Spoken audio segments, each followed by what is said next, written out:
Baik, berjumpa lagi bersama kami dari kelompok 9. Selamat pagi. Assalamualaikum warahmatullahi wabarakatuh. Perkenalkan, nama saya Ferdinandus Hermanto. Baik, dan saya Fitri Ahmadani.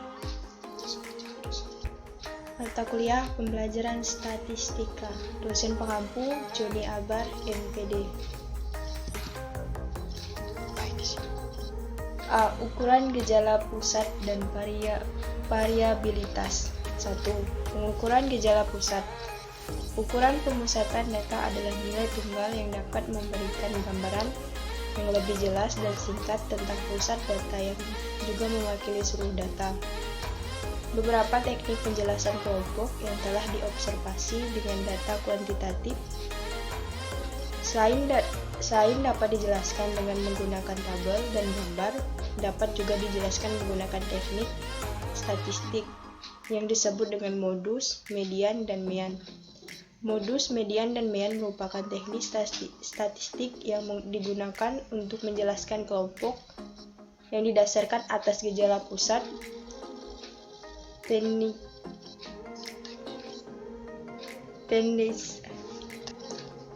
tendensi sentral dari kelompok tersebut. Namun dari tiga macam teknik tersebut yang terjadi, ukuran gejala pusatnya berbeda-beda. A. Modus (mode). Modus merupakan teknik penjelasan kelompok yang didasarkan atas nilai yang sedang populer atau nilai yang sering muncul dalam kelompok tersebut. B. Median. Median adalah satu teknik penjelasan kelompok yang didasarkan atas nilai tengah dari kelompok data yang telah disusun urutannya, dari yang terkecil sampai yang terbesar atau sebaliknya. Dari yang terbesar sampai yang terkecil, misalnya tinggi badan 10 mahasiswa adalah sebagai berikut: 145, 147, 167, 166, 160, 164, 165, 170, 171, 180 cm. Untuk mencari median, maka data tersebut harus diurutkan terlebih dahulu dari yang terkecil atau sebaliknya.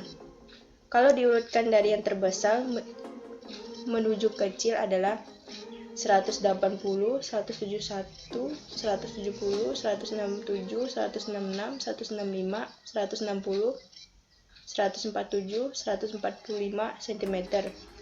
Jumlah individu dalam kelompok tersebut adalah genap, maka nilai tengahnya adalah dua angka yang di tengah dibagi 2, atau rata-rata dari dua angka yang tengah. Nilai tengah dari kelompok tersebut adalah nilai kelima dan keenam. Mediannya sama dengan 166 ditambah 165 dibagi 2 sama dengan 165,5 cm. Dengan demikian, dapat dijelaskan rata-rata median tinggi badan kelompok mahasiswa itu adalah 165,5 cm. C. Mean. Mean merupakan teknik penjelasan kelompok yang didasarkan atas nilai rata-rata dari kelompok tersebut. Rata-rata mean ini dapat dengan menjumlahkan data seluruh individu dalam kelompok itu, kemudian dibagi dengan jumlah individu yang ada pada kelompok tersebut. Hal ini dapat dirumuskan sebagai berikut.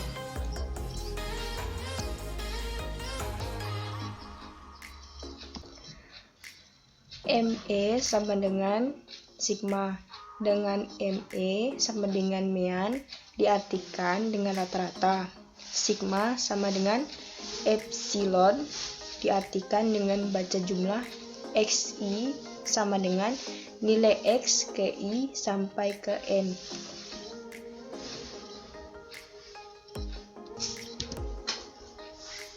Contoh, 10 pegawai di PT Samudra penghasilan setahunnya dalam Rp1.000.000 adalah sebagai berikut: 90, 120, 160, 60, 180, 190, 90, 180, 70, dan 160.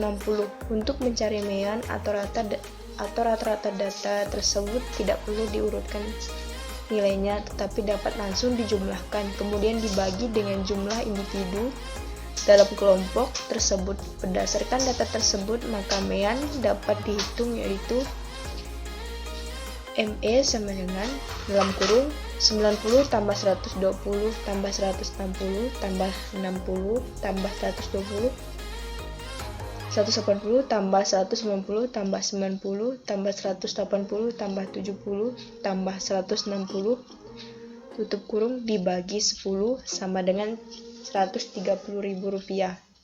Jadi penghasilan rata-rata pegawai di PT Samudra adalah 130.000.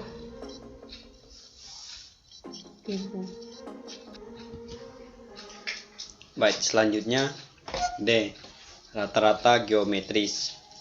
Rata-rata geometris dari sekumpulan data X1, X2, dan X selanjutnya adalah nilai N. Akar pangkat N dari perkalian rata-rata tersebut dinyatakan dengan G sama dengan akar nilainya belum diketahui. Sedangkan E menghitung modus, median, MEAN, dan rata-rata geometris untuk data bergolong atau tersusun dalam tabel distribusi frekuensi. Contohnya, data hasil tes tentang kemampuan manajerial terhadap 100 pegawai di PT Tanjung Sari setelah disusun ke dalam distribusi adalah seperti berikut. Kita mencari rank nilai kemampuan manajerial antara 0 sampai 100. Berdasarkan data tersebut di atas, hitunglah modus atau mode, median, dan MEAN. Seperti pada tabel distribusi nilai kemampuan manajerial 100 N pegawai PT Tanjung Sari.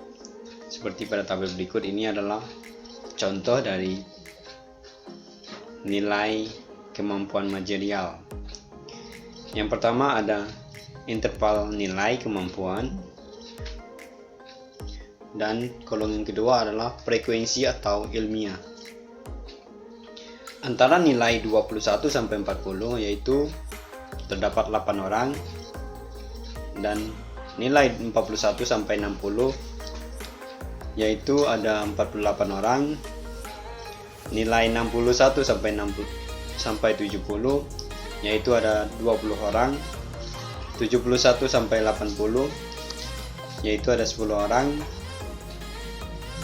81 sampai 90 yaitu ada 8 orang, dan 91 sampai 100 yaitu ada 6 orang. Jadi jumlahnya dari nilai frekuensi yaitu ada 100 orang. 2. Desil. Desil atau ialah titik atau skor atau nilai yang membagi seluruh distribusi frekuensi dari data yang kita selidik ke dalam 10 bagian yang sama besar, masing-masing sebesar 1/10 nilai. Jadi di sini kita jumpai sebanyak 9 buah titik desil, di mana ke-9 buah titik desil itu membagi seluruh distribusi frekuensi ke dalam 10 bagian yang sama besar. Lambang dari desil adalah D. Jadi 9 buah titik desil dimaksud di atas adalah titik D1, D2, D3, D4, D5, D6, D7, D8, dan D9. Kenapa tidak ada D10? Karena tadi 1 dibagi 10 hasilnya adalah 9. 3. Persentil. Misalnya data telah diurutkan berukuran N atau 100, kita dapat menentukan 99 buah nilai data yang membagi data menjadi 100 bagian yang sama. Ke-99 nilai tersebut disebut persentil. Persentil pertama yaitu adalah P1 persentil kedua P2, persentil keempat P4, dan seterusnya. Persentil pada data berkelompok dalam distribusi frekuensi. Persentil ke-1 pada data berkelompok ditentukan dengan rumus. Baik, sekian dari materi dari kelompok 9 mengenai variabilitas. Dan sini saya akan membacakan kesimpulan dari materi kami. Modus, median, dan mean merupakan teknik statistik yang digunakan untuk menjelaskan kelompok yang didasarkan atas gejala pusat, tendensi, sentral dari kelompok tersebut. Namun dari ketiga macam teknik tersebut, yang menjadi ukuran gejala pusatnya berbeda-beda. Sekian dari kelompok kami ucapkan terima kasih. Jika ada kata maupun materi yang belum dipahami, kami mohon maaf. Akhir kata kami ucapkan selamat pagi.